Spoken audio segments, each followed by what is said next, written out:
Vous écoutez Crime Story, l'affaire du corps retrouvé dans une valise à Lorient, 2e et dernier épisode. À la fin de l'épisode 1, les gendarmes retrouvent la serrure correspondant à une des clés récupérées dans une poche de la victime. Et cette serrure était installée sur la porte d'un appartement à Paris. Le serrurier leur a donné l'adresse.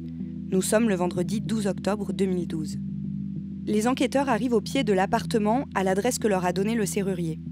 Il se situe dans un immeuble cossu de la rue Boissy d'Anglas, dans le 8e, un quartier chic de la capitale. Au 4e étage, comme la serrure a été changée et que la clé ne sert plus à rien, ils font sauter la porte blindée. Ils découvrent un studio de 15 mètres carrés, équipé d'une grande télévision, d'un lit, de quelques étagères et d'une kitchenette. Un appartement minable par rapport à la gamme de la serrure, note un enquêteur. La gardienne de l'immeuble donne quelques détails sur le locataire qui s'appelle Michael. Elle ne l'a pas vu depuis 1 an et demi et décrit un homme poli, discret, vivant entre la France et le Maroc. Il habite seul, mais il est souvent accompagné d'une jeune femme qui a un gros chien, un tatouage dans le dos qui dépasse toujours de ses vêtements et qu'elle pense être une prostituée. Damien, à ce moment-là, rien ne prouve que le cadavre de la valise est celui de l'homme dont parle la gardienne. Scientifiquement, rien du tout. Les enquêteurs ont quand même le sentiment que cette fois-ci, la piste, elle est quand même bonne parce que cette concierge, elle leur dit quand même qu'elle n'a pas vu ce locataire depuis 1 an et demi, ce qui correspond peu ou prou au calendrier de cette affaire. Mais en tout cas, il faut confirmer tout ça. Donc, qu'est-ce qu'ils font les enquêteurs ? Ils perquisitionnent ce petit studio et puis ils trouvent dans la salle de bain une brosse à dents. Donc, ils saisissent la brosse à dents, ils extraient de l'ADN de cette brosse à dents, ils vont le comparer à celui du cadavre. Ça match. Donc, c'est bien l'occupant de ce studio qu'on a retrouvé dans la valise, dans la rade de Lorient. On a son identité ? La gardienne, elle ne connaissait pas le nom de famille de ce locataire, mais elle leur a parlé d'un certain Michael. Sauf que dans les papiers que les gendarmes trouvent chez lui quand ils perquisitionnent, ils trouvent les papiers d'un certain Farid, 55 ans. Alors tout correspond, la photo sur la carte d'identité, l'âge, la taille, tout colle. Donc on se dit manifestement celui qui se faisait appeler Michael ou qui était connu comme Michael par la gardienne, en fait il s'appelait Farid. Alors visiblement dans les documents que retrouvent les gendarmes quand ils fouillent l'appartement, ils découvrent un formulaire de demande de RSA écrit avec une écriture un peu maladroite. Donc voilà les éléments qu'ils ont sur ce Michael qui en réalité s'appelait Farid. Et est-ce que c'est un homme qui était déjà connu des services de police ? En tout cas, sur l'identité qu'on retrouve sur la carte, non, il n'y a pas de casier, il n'y a pas d'antécédents. Les enquêteurs découvrent qu'il était agent d'entretien dans une société qui se trouve rue Moncey dans le 9e arrondissement. Alors les enquêteurs, ils se renseignent sur cette adresse. Ça correspond à l'adresse d'un salon de remise en forme. Pour obtenir davantage de renseignements sur ce salon de remise en forme, les gendarmes se présentent au 36 quai des Orfèvres, sur l'île de la Cité, au milieu de la Seine. Un bâtiment qui était jusqu'en 2017 le siège de la police judiciaire parisienne. On leur conseille de voir directement avec la brigade de répression du proxénétisme. En discutant avec les policiers de cette brigade, les gendarmes maritimes apprennent que Farid n'est en fait pas agent d'entretien dans un salon de bien-être, mais qu'il gère ce salon. Et que ce salon cache en fait une maison close. Ils apprennent aussi qu'une fille, Sabrina, y travaille pour lui depuis plusieurs années. Et qu'à un moment, il y en a eu une autre, une petite blonde, Élodie, originaire de Bretagne. Encore mieux, les gendarmes apprennent que Farid est un indicateur, un tonton comme on dit. Il informait les policiers sur le milieu du proxénétisme et en échange, ces derniers le laissaient continuer tranquillement ses activités. Mais depuis 1 an et demi, les policiers du 36 n'ont plus de nouvelles de Farid. Depuis le mois de juin 2011, précisément. Quand Farid les a appelés du Maroc après avoir reçu la visite de Sabrina. Elle lui avait parlé d'une descente de police dans son salon et il leur avait annoncé en colère qu'il comptait rentrer à Paris pour régler cette histoire. Et puis plus rien. Les choses en étaient restées là. Après cette conversation avec les policiers du 36, les enquêteurs vont retrouver une femme qui s'est déjà prostituée pour le compte de Farid. Oui, alors elle va décrire un peu le portrait du Mac caricatural et classique, j'ai envie de dire, un homme violent, manipulateur, menteur. Elle raconte aussi qu'il a une espèce de double vie. Alors il est à la fois en France et puis au Maroc. Alors en France, on constate qu'il vit dans des conditions plutôt modestes, un petit studio, une demande de RSA, et par contre elle explique qu'au Maroc il dépense tout, et qu'elle d'ailleurs elle se souvient qu'elle s'occupait de pas mal de choses et que notamment de ses finances, et qu'elle brassait des centaines de milliers d'euros, et puis elle finit par expliquer aux gendarmes, voilà, moi j'ai fait ça pendant un temps, puis après j'ai été remplacé par une certaine Sabrina. Finalement, Farid, ce n'est pas du tout l'homme que croyaient les gendarmes en découvrant son appartement. Il commence par retrouver un appartement de 15 mètres carrés, alors certes pas très loin des Champs-Élysées, mais 15 mètres carrés, avec comme seule trace d'une activité professionnelle ou sociale une demande de RSA. Donc on voit plutôt quelqu'un de modeste. Puis finalement, qu'est-ce qu'il découvre? D'abord que ce type qui se prétend agent d'entretien dans un salon de bien-être, en fait, il gère plus ou moins un réseau de prostitution et qu'il brasse énormément d'argent. Ils vont identifier d'ailleurs à travers l'activité de ce salon, alors qu'on peut appeler de remise en forme, de massage, un peu tout ce qu'on veut, 90 000 euros par mois, ce qui n'est pas un petit chiffre d'affaires, un compte au Luxembourg avec des transactions qui passent par la Suisse et qui vont jusqu'à un compte au Maroc. C'est vraiment les circuits traditionnels de blanchiment d'argent criminel, quoi. Donc on n'est plus du tout face au petit agent d'entretien qui habite dans un studio de 15 mètres carrés à Paris. Là, on est sur quelqu'un qui gère un business criminel qui rapporte beaucoup d'argent. Les enquêteurs décident de monter une planque discrète devant le salon de massage, rue Moncey, dans le 9e, un autre arrondissement plutôt chic de Paris. Ils observent et consignent les allées et venues. 2 femmes font vivre cet endroit. Une petite brune à la peau mate d'environ 25 ans et une deuxième, à peine plus âgée, qui lève le rideau de fer tous les matins et le baisse tous les soirs. Elle a un tatouage dans le dos. Les gendarmes supposent que c'est Sabrina. Pas de trace en revanche de la petite blonde, décrite par les policiers de la brigade de répression du proxénétisme. Une enquête de voisinage leur confirme que cette jeune femme a été une habituée du quartier et du salon, mais que cela fait plus d'1 an qu'elle ne vient plus. De loin d'Amiens, ils essaient d'en savoir plus sur Sabrina. Qu'est-ce qu'ils apprennent? Que cette Sabrina, en fait, c'est la gérante de fait de ce salon de massage. Alors, il se renseigne un petit peu sur sa bio, quoi. Elle a grandi au Mureau, dans les Yvelines, à côté de Mantes-la-Jolie, mais enfin, elle y va quasiment plus jamais. Elle a d'ailleurs très peu d'attaches avec sa famille, qui ne sait même pas qu'elle se livre à des activités de prostitution ou d'escorte. Et puis surtout, ils vont découvrir que depuis l'été 2011, et là les dates sont toujours importantes, les comptes bancaires de Sabrina, ils se portent beaucoup mieux. Il y a beaucoup d'argent qui arrive dessus dans la case crédit, et qu'elle a un peu l'air de mener la grande vie, quoi, en fait. Et ils trouvent quelque chose sur la blonde dont on leur a parlé? Alors là, ils vont trouver des choses aussi. C'est pas tout à fait le même profil. Alors la blonde, en fait, elle s'appelle Élodie. Elle a 26 ans, elle travaille comme serveuse dans un bar. Ce qui est intéressant, c'est qu'ils vont découvrir l'endroit où elle a grandi. Elle a grandi dans le Morbihan, à Caudan, c'est-à-dire pas très loin de Lorient. Alors là, vous voyez ce que je veux dire, c'est-à-dire que Lorient, Valise, Rade, on commence à s'approcher de la scène de crime. Donc elle a fait toutes ses études là-bas. Ses parents sont des gens qui sont séparés, mais il y a une enfance apparemment tranquille, une adolescence un peu plus chahutée. Elle a une relation avec un de ses profs qui avait 30 ans de plus. Elle faisait pas mal le mur aussi, elle fuguait pas mal. À 18 ans, elle a voulu partir à l'aventure. Elle est venue à Paris. Elle voulait faire du théâtre, du cinéma. Et puis, elle a surtout collectionné des petits boulots pour vivre, mais elle s'en sort pas trop. Et donc, elle a fini par se prostituer, par devenir escorte dans cette boutique, dans ce salon de massage. Mais là, il semble qu'elle est arrêtée au moment où les gendarmes commencent à s'intéresser à elle et qu'elle vient même de réussir le concours de gardien de la paix. Ça s'invente pas. Donc, elle est passée d'escort girl à gardien de la paix. Qu'est-ce qui rend suspectes ces 2 femmes? Sabrina est la seule à être toujours un peu dans les parages de ce salon de massage. Et puis les gendarmes, ils vont fouiller un petit peu, ils vont regarder un petit peu les contrats. Et puis s'aperçoivent en regardant la comptabilité du salon de massage que Farid, il a été licencié 3 mois après son décès au large de Lorient. Donc c'est bizarre quand même, on se rend compte que Sabrina, elle a un peu mis la main sur le salon de massage sans tellement se soucier de ce qui est arrivé à Farid. Aurélie, elle a quitté l'établissement en août 2011, encore une fois, bizarrerie du calendrier. Peu après la disparition de Farid, Aurélie, elle quitte le salon de massage. Et puis évidemment, tout les ramène vers Lorient. C'est-à-dire que là, on a un corps qu'on retrouve dans la rade de Lorient. Et on a cette jeune fille qui a grandi là-bas, qui a de la famille à Lorient. Donc là, ça y est, la connexion Lorient-Paris, l'aller-retour Paris-Lorient, il est fait par les enquêteurs. Les 2 femmes sont désormais les principales suspectes dans une enquête pour enlèvement, séquestration et assassinat. Ce sont les seuls qui ont un intérêt à la disparition de Farid, selon les enquêteurs. Mais les gendarmes n'ont pas assez d'éléments pour les confronter, et les écoutes de leur téléphone portable ne donnent rien. Elles n'ont même plus de contact entre elles. Alors les enquêteurs tentent un coup de bluff. Le lundi 27 mai 2013, le journal Ouest France publie un article intitulé « Corps dans une valise, la victime enfin identifiée ». C'est en réalité un piège que les gendarmes et la procureure ont décidé de tendre aux 2 suspects. En annonçant à toute la France que l'enquête avance, que l'identité de la victime a été découverte et que la piste privilégiée est celle du proxénétisme, les enquêteurs espèrent déclencher chez les 2 filles des réactions d'inquiétude ou de nervosité qu'ils pourront ensuite utiliser contre elle. Et c'est ce qui arrive. Quelques heures après la publication de l'article, Élodie reçoit un appel de son meilleur ami. Allô ? Oui ? C'est Guillaume, je te dérange pas ? Non, je t'écoute. T'es toute seule ? Oui. Faut que je te parle de quelque chose ? T'es vraiment toute seule ?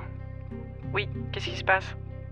J'ai lu la presse aujourd'hui et je suis tombé sur un article qui m'a fait un peu peur par rapport à toi. Tu n'as pas lu ? Non. Bon, peut-être que je psychote complètement, mais j'ai pas pu m'empêcher de faire le rapprochement. Tu peux aller sur internet ? Oui, J'espère vraiment que je me trompe, mais... je t'écoute.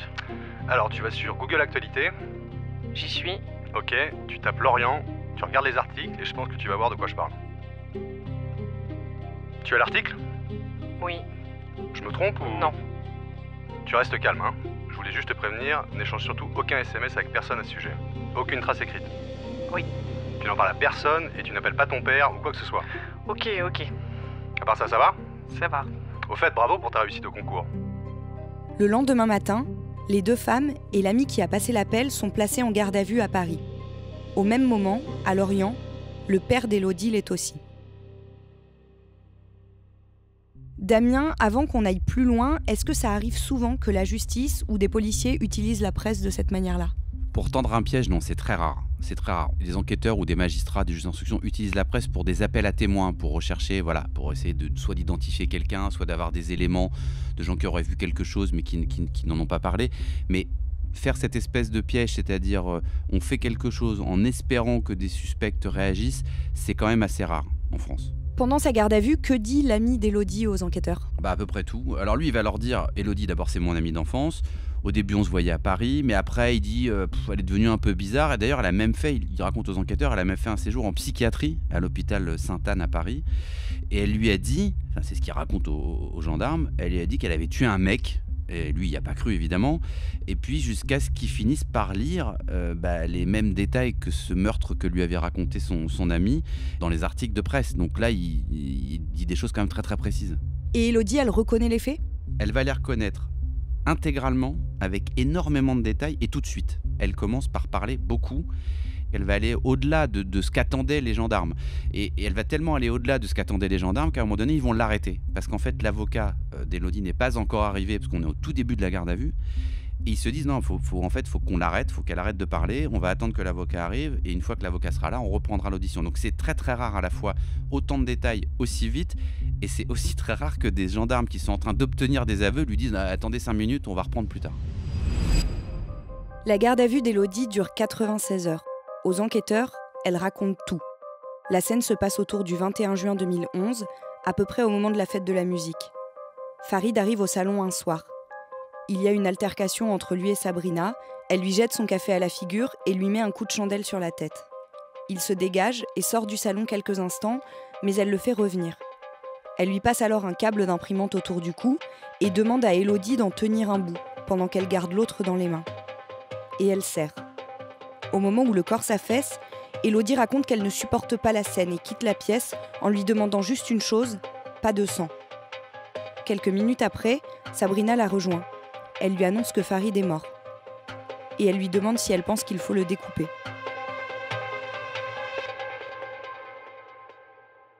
D'après Élodie, Damien, pourquoi est-ce que Sabrina décide de tuer Farid ? Qu'est-ce qui justifie cet acte ? Élodie, elle va expliquer que Sabrina avait fini par comprendre que Mickaël, en fait Farid, qui lui disait payer très cher la police pour pouvoir continuer à maintenir son activité de prostitution dans le salon de massage. Et en fait, elle dit, elle a découvert que c'était faux, qu'en fait c'était un indique, un tonton.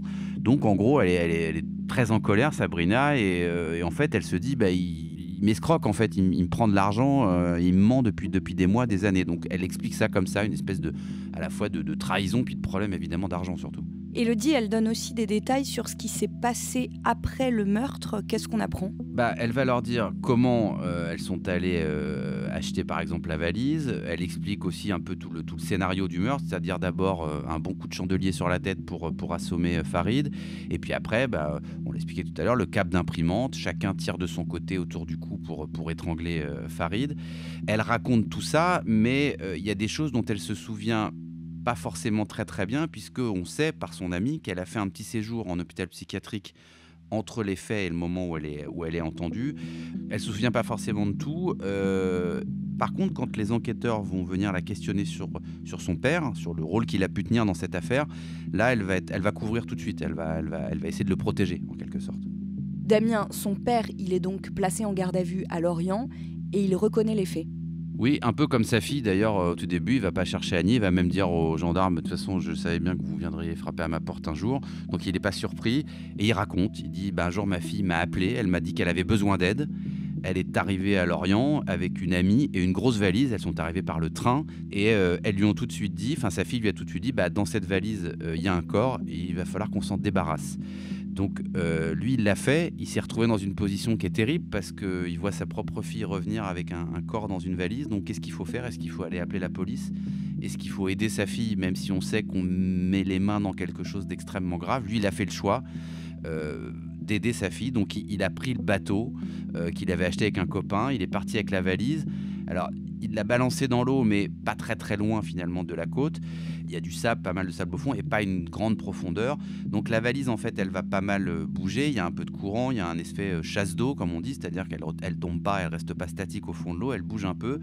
Donc quand ça bouge, une valise avec un corps à l'intérieur, ça perd un petit peu de son lest. Ils avaient mis des haltères, on se souvient, pour que la valise coule. Mais bon, tout ce dispositif va un petit peu être victime du courant et des remous marins. Ça, plus le fait que quand un corps se décompose, il produit du gaz. Et donc ce gaz, plus les mouvements de la valise, va faire remonter tout ça à la surface et va amener à la découverte de la valise par les plaisanciers. Et Sabrina, qu'est-ce qu'elle dit? Sabrina, c'est un comportement totalement opposé à celui d'Élodie et de son père, c'est-à-dire qu'elle nie tout. Alors non seulement elle nie tout, mais en plus elle va même faire des reproches aux gendarmes, aux enquêteurs, en leur disant mais en fait vous n'avez pas cherché au bon endroit, il faut aller chercher vers le grand banditisme, vers un contrat, etc. Donc elle n'est pas du tout dans la même disposition d'esprit que Élodie et son père. Les deux femmes sont placées en détention provisoire. En décembre 2016, Sabrina et Élodie comparaissent devant la cour d'assises de Vannes, dans le Morbihan. Sabrina est jugée pour meurtre, Élodie pour complicité d'homicide volontaire. Sur leur version des faits, aucune n'a varié. Élodie raconte la relation forte qu'elle a eue avec Sabrina. Comment elles allaient ensemble faire les magasins, puis chez le coiffeur, même si au lieu de payer, Sabrina offrait souvent au gérant du salon de coiffure 1 ou 2 heures avec Élodie. Sabrina, elle, continue de nier. Elle ne savait pas qu'il y avait un corps dans la valise et la piste du grand banditisme n'a, selon elle, pas assez été explorée. Le 16 décembre, après 4 heures de délibéré, Sabrina est condamnée à 12 ans de prison. La condamnation suit la réquisition de l'avocat général, 12 ans de prison, mais à l'annonce du verdict, elle se fiche. Elle s'est effondrée dans le box, elle pleure beaucoup, elle a toujours clamé son innocence, donc prendre 12 ans lorsque on se dit innocent et que voilà, mais qu'on n'a pas été capable de s'expliquer aussi complètement pendant l'audience, c'est extrêmement difficile. Son ancienne amie, elle, est condamnée à 6 ans. Un immense soulagement, avec pour elle l'impression qu'elle a été prise en compte à la fois dans le fait qu'elle assume le crime et qu'elle souhaitait absolument répondre dans le détail de ce qui lui était reproché, et en même temps une prise en compte de sa fragilité par cet arrêt qui est atypique pour le type de crime qui lui est reproché. Pourquoi atypique ? Atypique parce que quand on est condamné pour meurtre ou pour complicité de meurtre, de manière très très générale, les peines sont très au-dessus d'une peine de 6 ans d'emprisonnement. Ça se compte en général à 2 chiffres avec une peine de réclusion criminelle. Le père d'Élodie, qui comparaissait pour recel de cadavres, écope d'1 an avec sursis. Sabrina a fait appel, pas Élodie. Aujourd'hui, elles sont toutes les 2 libres. Élodie a purgé sa peine et a terminé ses études. Elle n'est pas devenue gardienne de la paix, mais elle est diplômée en psychologie et prépare un doctorat. Sabrina est en liberté conditionnelle et suit une formation d'esthéticienne. En 2020, la Cour de cassation a rejeté son pourvoi. Les condamnations sont donc définitives et l'affaire de la valise de Lorient est close.